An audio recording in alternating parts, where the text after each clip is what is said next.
সারা দেশে বিক্ষোভ কর্মসূচি করছেন শিক্ষার্থীরা।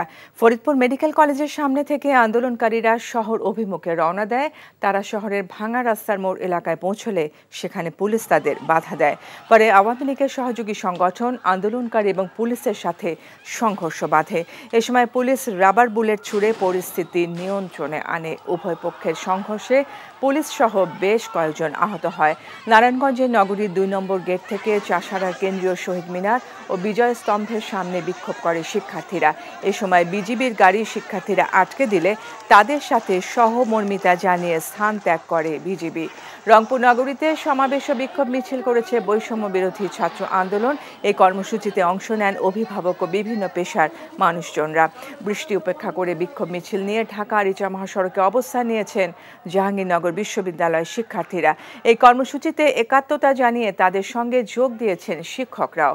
টাঙ্গাইলে আন্দোলনরত শিক্ষার্থীরা খণ্ড খণ্ড মিছিল নিয়ে প্রেস ক্লাবের সামনে এবং পুরনো ভবনের সামনে অবস্থান নেয়। কুমিল্লা জেলা স্কুলের সামনে বিক্ষোভ ও গণমিছিল শুরু করেছে সাধারণ শিক্ষার্থীরা। এ সময় আওয়ামী লীগ যুবলীগের নেতাকর্মীরা স্টেডিয়ামের বাইরে অবস্থান নেওয়ায় উত্তেজনাকর পরিস্থিতির সৃষ্টি হয়। এছাড়া চট্টগ্রাম, বরিশাল, সিলেট, শরীয়তপুর, লক্ষ্মীপুর সহ বিভিন্ন স্থানে বিক্ষোভ করছে শিক্ষার্থীরা।